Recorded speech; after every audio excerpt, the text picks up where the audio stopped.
All your favorite wrestling shows rolled into one.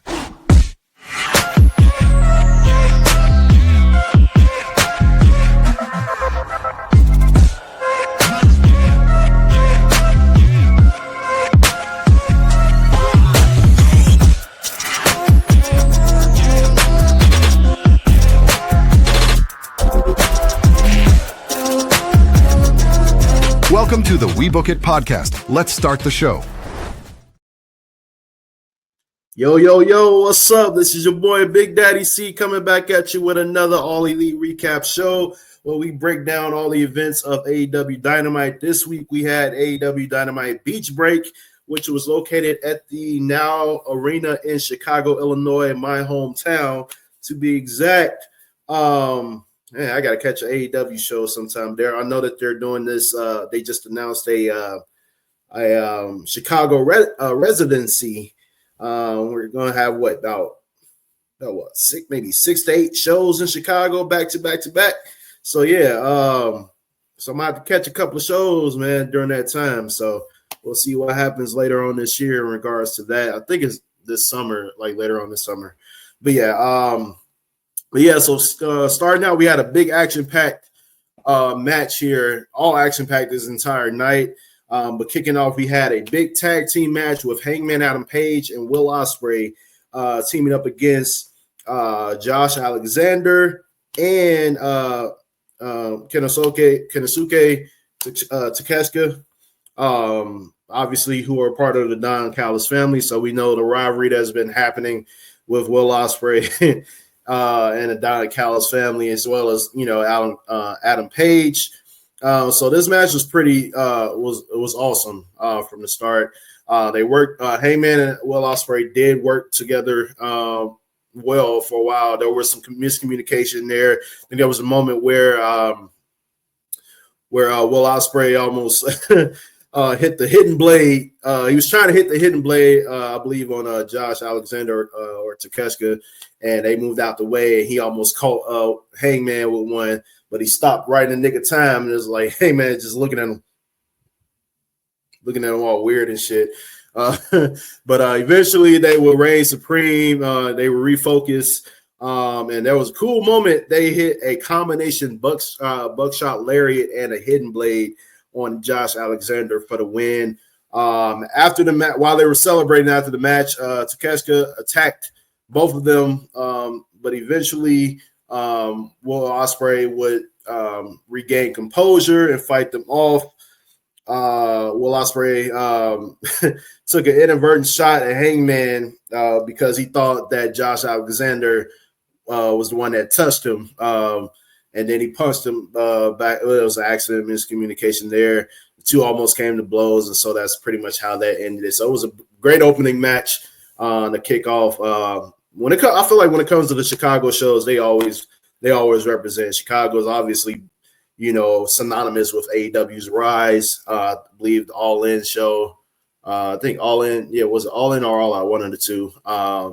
That was their first major thing that they had before AEW really even became what it was. And so anytime they're in Chicago, they always have amazing pay-per-views and amazing shows.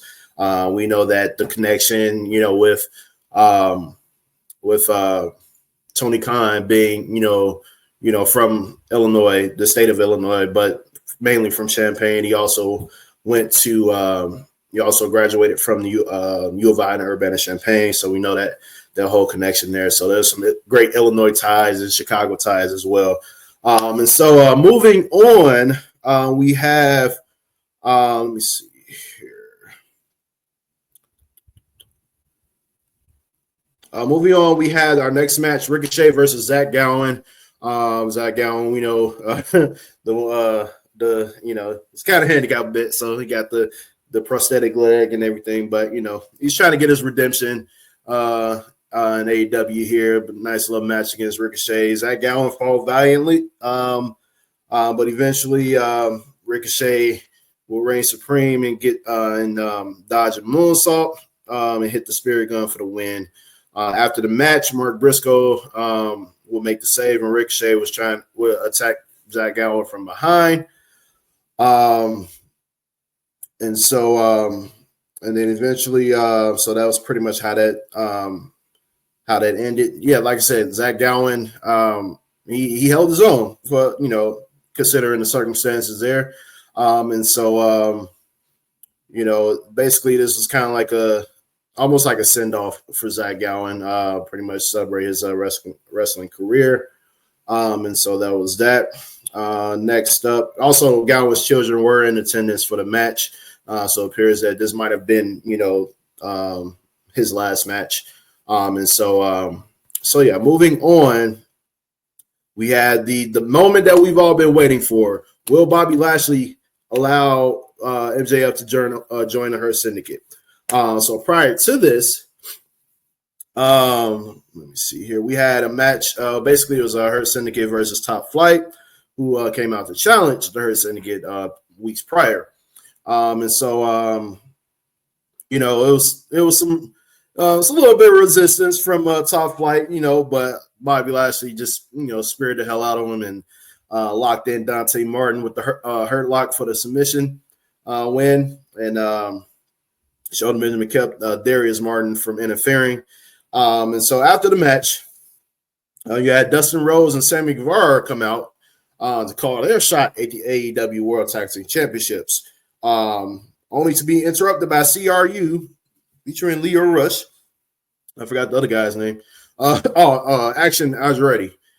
So Leo Rush and Action Andretti basically interrupting them. Was like, hey man, look, we need a little bit more respect around here. And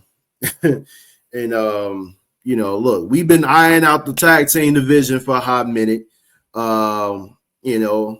Hey, well, like we basically told Dustin Rhodes, man, y'all get your old stuff on. Sammy Guevara, follow suit, before y'all find out what was really going on here. And then MVP was like, man, look, y'all can hash all that out at Collision. Whoever wins between y'all can face the Hurt Syndicate. So hey, that's on y'all to handle that. So yeah, the match between the Hurt Syndicate and Top Flight was pretty much a squash, which is sad considering the fact that Top Flight were former champions. It's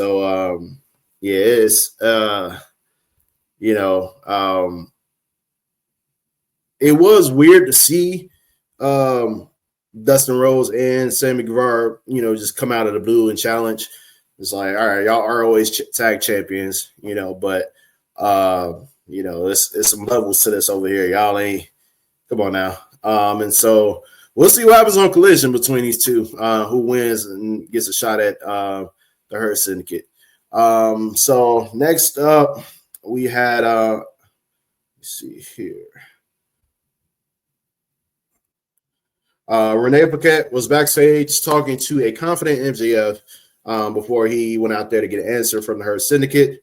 Basically say, hey, it may not go as well as you want it to. So, and this brings us to that moment itself. MJF, he was kind of worried. He's like, man, like, are they gonna say no? And basically was hiding behind Tony Khan backstage. And so eventually Sheldon Benjamin got him to come out to the ring. Him and MVP gave him the thumbs up, which means basically there's only one man left to give the thumbs up, which is Bobby Lashley. And so here we go with the moment. MJF, Bobby Lashley. And so Bobby Lashley kind of toyed with him a little bit, kind of did the thumbs up, thumbs down, and all this other shit, made like kind of pulled a little Batista evolution type thing. And so eventually, thumbs up, MJF is officially a part of the Hurt Syndicate. And so, we'll see what happens, in the weeks and months to come. But obviously this is going to lead to a contract signing from So even with this moment, there will be a contract signing. And so yeah, it's I don't know. Like, I don't know where to go, where this will happen. Like, it's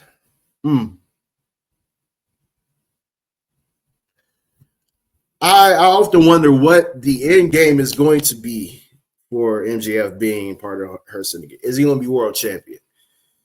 Like, because I feel like eventually Bobby is going to want to go after the AEW World Championship. So, like, does MJF win it, or he's just there to help them, stay tag team champions for a long time? Like where are we going to get here? And so, what is the end game? That's what I wonder. So we'll see what happens. But it appears MJF, is somewhat part of the Hurt Syndicate, but there is going to be this contract signing or whatever next week. So yeah, we'll see what happens. It could be a swerve. We don't know. But yeah, next up we have a championship eliminator match between Tony Storm, Aziem, and it's Tony Storm versus Aziem versus Mina Shirakawa and Sky Blue. This match was solid as well. Tony Storm won another Fatal 4-Way Eliminator last week, and apparently she was 12-0 in Eliminator matches up until this moment. And basically, this will end this match after a lot of back and forth between the four women. Shirakawa would roll up Tony Storm. It's like a counter roll up. And pinned her for an opportunity at Double or Nothing for the AEW Women's Championship. These two women have gone at it in the past, so this will be another matchup for them in their rivalry. And so while Aubrey Edwards was trying to help up Aziem to the back, Mercedes Moné would attack her from behind. Jamie Hayter made the save and locked in the CEO with the statement maker until the officials broke it up. So this is official. This was an official debut as for Mina as a member of the AEW roster. She's been on other shows like Collision and other like Rampage and all that, but this is her first debut as a member of the actual roster, at least being on the main show. So yeah, I can't wait to see this matchup, man. Tony Storm, obviously, he's doing the thing as a women's champion.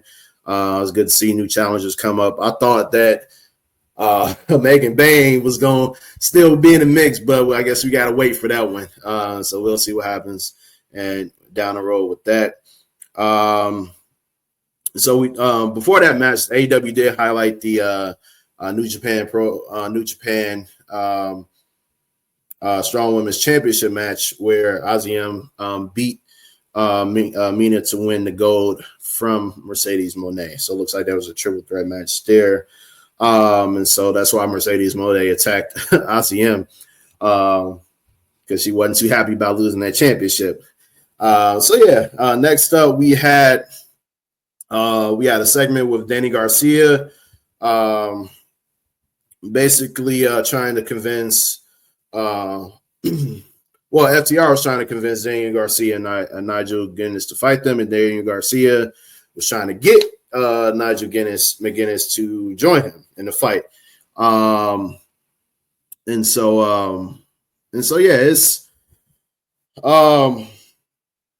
curious to see what's going to happen with this. Nigel McGuinness did apologize to Tony Schiavone and Daniel Garcia for getting involved in Garcia's match with Dax Harwood. While Garcia was trying to convince Nigel McGuinness to, join him in the fight, Stokely Hathaway will come out there and offer a tag team match against FTR. FTR would attack Nigel McGuinness and Daniel Garcia from behind till Daddy Magic would come out there and make a save with the crowbar. There was a moment where Nigel McGuinness did fight back a little bit, hit a couple of uppercuts on FTR. Before FTR kind of took advantage before Daddy Magic made his way out there for the save. And so looks like we'll have this match at Double or may have this match at Double or Nothing. We'll see. I would assume that this will be at Double or Nothing, since Double or Nothing is one of their big pay-per-views. You want all the high-profile matches. We know AEW likes to have long-ass pay-per-views, so I envision this being one of those pay-per-views that's going to last a long time.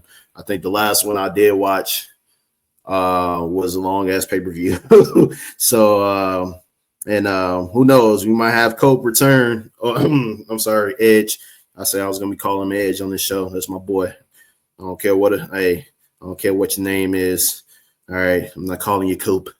All right, but moving on. The commentary did deliver a tribute to Sabu, who passed away. I believe this past weekend. And so Taz was basically talking about his relationship with Sabu, and basically gave his tribute to him. So yeah, next up we have the main event, the AEW World Championship between Jon Moxley and Samoa Joe. We know the battles between the Ops and the Death Riders has been going on for well over almost 2 months now, maybe longer than that. So this is a violent and brutal match. A lot of hard hitting maneuvers. Both men bloodied. Samoa Joe did catch Moxley with a coquina clutch. This would cause the Death Riders to kind of interfere. They try to get on the cage, but Willow Nightingale and Powerhouse Hobbs would eventually stop them and make the save. There was a moment where Powerhouse Hobbs hit like Uranagi on I believe it was on Wheeler Yuta through the table. Pretty much took him out of the mix. And then while it looked like Samoa Joe was getting the advantage, there was a guy in the hood, a mysterious guy in the hood, come out of nowhere with a briefcase, hands it to Moxley, and Moxley knocks out Samoa Joe with the briefcase and pins him 1, 2, 3, retains the championship. This man will be revealed as Gabe Kidd from New Japan. And so, he's been a good part of New Japan for a hot minute. And he's also a member of the Bullet Club out there as well. And so eventually, after the match, the Young Bucks will come out there, do more damage, try to get in the mix, and only for Kenny Omega to come out to try to make the save. Then here comes Okada and hit Kenny Omega in the stomach after Kenny Omega had his little life-saving surgery in that area. And then this will cause the Elite to lower the cage to do more damage so no one will interfere. And then all of a sudden you hear, "Whose house?" The man himself, Swerve Strickland, comes out there. You got Prince Nana with it. Everybody saying Swerve house. Everybody just chanting. You know what it is. So Swerve gets on top of the cage. Basically jumps off, hit everybody with a Swerve stomp. And then this will cause everybody to bail, and they lifted the cage. And basically Swerve was like, "Hey, look, y'all thought I was just gonna run, I was gonna walk away, just go away after y'all basically battered me with a steel chair? Nah, y'all gotta do more than that. It's gonna take more than that to put me down." So he's like, "All right, I got something for y'all. Anarchy in an arena at Double or Nothing." I'm like, hey, let's get it. Got the Ops, Kenny Omega, and Swerve against the Young Bucks and the Death Riders. And I don't know if Gabe Kidd gonna be in there, but I would imagine he will. So we have 5-on-5, man. It's gonna be crazy. In the previous matches with Anarchy in the Arena, it's exactly what it was, anarchy. And it's not just in the ring. You got outside of the ring, all over the damn arena. It is sick. And we know at Double or Nothing, more likely they're going to be in Vegas. And so this shit is going to be awesome. So, and I imagine it's going to be the main event. If the main event is not this, it'll probably be the Owen Hart final with Will Ospreay and Hangman Adam Page, but we'll see what happens with that. And so I would say with the surprise arrival of Gabe Kidd, this will make you wonder, like, are more people up from the Bullet Club in New Japan going to show up? Like, what are we going to, like, what is this going to lead to? Like, because we got anytime somebody from New Japan shows up, it's just more chaos, like more chaos, and it makes you wonder, is more people going to show up? Like, because we already got people from New Japan that came over and that are officially part of AEW now. So, like, so man, this is a crazy main event, and the aftermath was even crazier. Like, surprises, everything like was awesome, and so it was great to see this. So yeah, that has been your that's the show. That was the main event. This has been your All Elite recap show. This is your boy Big Daddy C signing off. We'll catch you guys tomorrow for the probably not. I won't be on tomorrow, but Fritos will be recording for the SmackDown recap show. So stay tuned for that episode. Like I said, Big C signing off. Thanks for all who's been supporting the pod. Like, share, subscribe.